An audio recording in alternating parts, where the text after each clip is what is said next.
Dear Liz, I hope you are well, and the children too. I miss you more with every passing day. It is wet here, as is usual, and my dugout flooded the other night. It took 3 days for my socks and trousers to properly dry, and I had a nasty cough, but thankfully it passed. I long to be home, to be warm beside you in bed. Apart from that, France is quite fine. On coming to the trenches, I saw fields that stretched on for miles. The local people are grateful when we pass by, often shouting greetings and hellos with a smile. The other day, an elderly French lady passed our corporal a wedge of cheese, and we enjoyed it with some milk and warm biscuits. She had her hair hidden behind a kerchief, much like your Aunt Isabel, and she had the same warm eyes. It made me think of home. The Germans are close, but we have yet to see action. They shell us, but do not worry, we are safe. They tell us the war will be over by Christmas, and I think that will be true.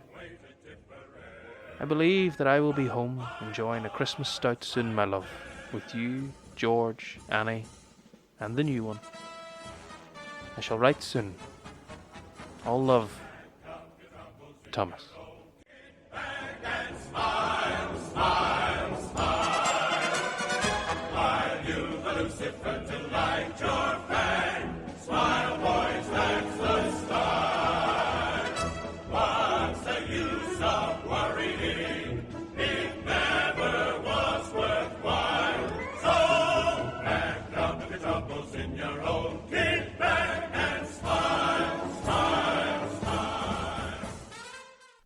Dear Thomas, the children and I miss you terribly. It is a cold and wet time here too. Annie took a cough the other day, but an evening spent in front of the fire saw it ease. I am glad you are now well again. I know the damp never agreed with you. Wear some extra socks, and if I can, I will send a spare blanket if the courier allows. Hopefully it will remind you of home. I hear reports that the war is going well. Each time the messenger goes past on his bike, my heart stops with the hope of a new letter saying that it is all over and you are coming home to me. I pray it will be soon. I am glad to hear France is nice and the people seem friendly. I pray they continue to show you kindness and that God blesses their generosity. George keeps asking if he can see Daddy's gun. Every evening after his chores, he marches up and down the backyard, barking orders at himself and the cat. I fear we may have another soldier on our hands. Annie misses you, particularly at night when you would read her parts of the Bible. I do my best, but she only ever asks for you. The new arrival is kicking well now. Dr. Garvey was round the other day for an examination, and thankfully he seemed to think all was well. I think it is another boy. If so, we should name him John, after my father. He would have liked that. Perhaps Isabel for a girl. Sending you all our love and hope and prayers. Your wife and family, Elizabeth, George and Annie. In Lover's Lane, my dearie, wedding bells ring so merrily. Dear Liz, we moved on today to a town called Felice. I think that is how you spell it. It is how it sounds. There was a sign on the edge of town and one on the church tower, but both have since been destroyed by artillery. Our artillery. For the Germans held this town not 2 weeks ago. We had our first taste of action, though it was short. Private Jonathan Miller, who's become a close companion of mine, was wounded and was taken back to the field hospital. I have not had word of him since, though the staff sergeant assures me that he will be back among us soon. Please add him to your prayers. He is from Coleraine and has a wife, Mildred, and 3 girls whose names I can't recall. We have 3 days of rest here and then are being sent to the front. Reverend Dunn said a fine service the other day, even though he is a Church of England rector. We sang hymns and a Scottish Lance Corporal accompanied us with his pipes. It was a fine occasion. Tell George that a gun is not a toy and that he should have no desire to see one. then ruffle his hair and tell him that I hope his drills are in proper fashion. I will take him shooting one day when he is older and all this is over. To Annie, my love, I miss our stories too, and I know that God misses our time with him. Remember to pray with an open heart, and God will let Daddy know. Give Dr. Garvey a shilling and a bottle of stout next time he stops by. He's a decent man. As I'm sure you are aware by now, I fear I will not be home by Christmas, as hoped. The war seems to go on, and victory, well, it slips away. I must go. Duty calls. Love always, Thomas.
Dear Thomas, I've sent a bottle of stout and some canned beef for you.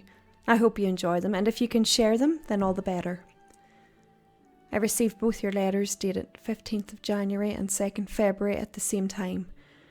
It seems the post is slowing, I fear.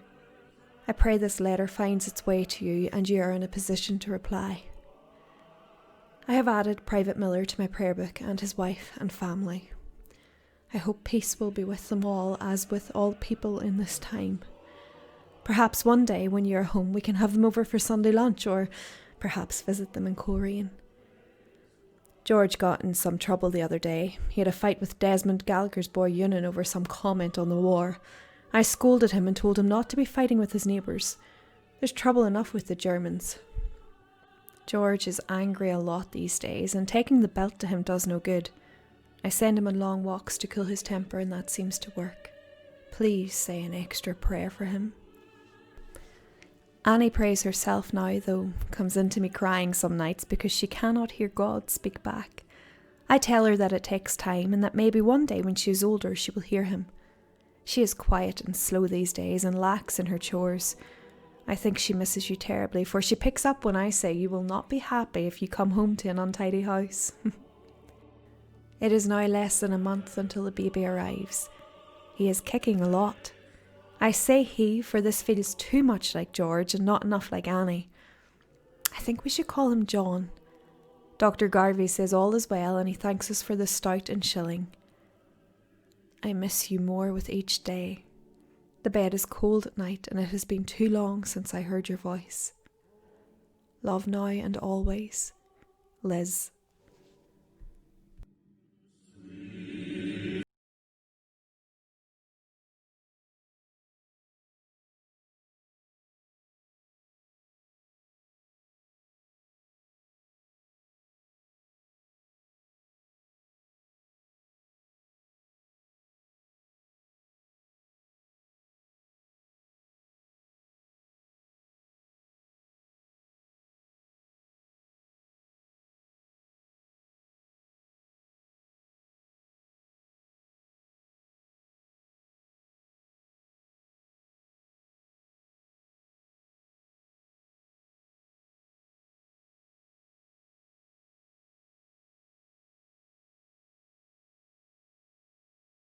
Dear Elizabeth, I did not receive the stout or beef.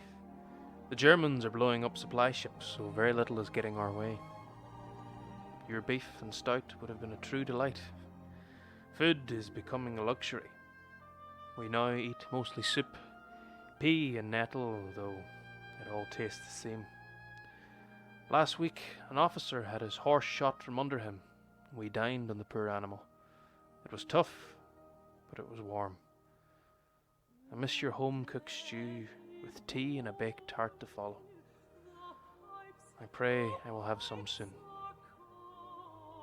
Thank you for praying for Miller. Unfortunately, God called him home.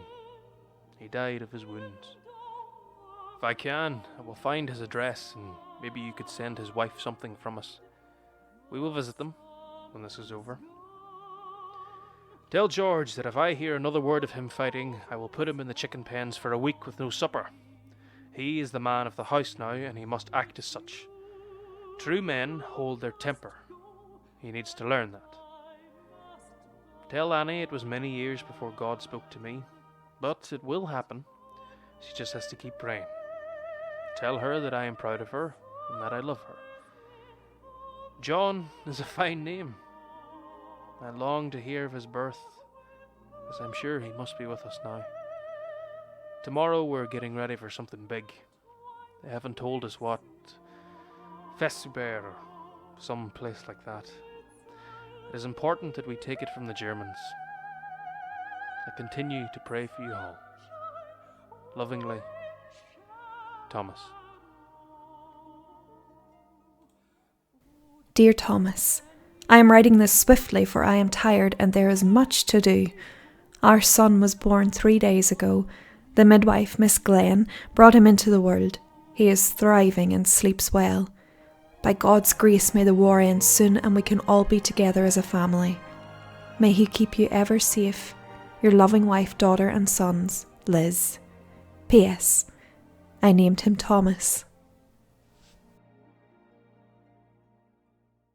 Sing me to sleep with the bullets fall. Let me forget the war and all.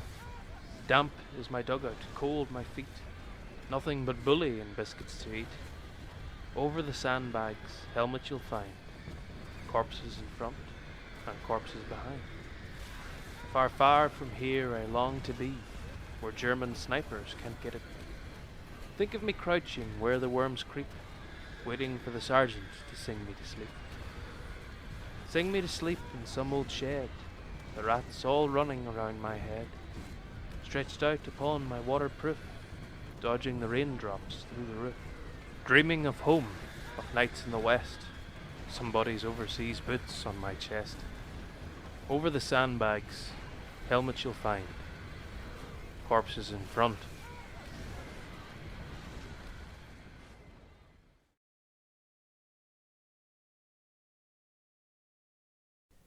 Madam, it is my painful duty to inform you that a report this day has been received from the War Office notifying the death of 6311 Private Thomas Sproul, Royal Enniskilling Fusiliers, which occurred at Festubert on the 15th of May 1915, and I am to express to you the sympathy and regret of the Army Council at your loss.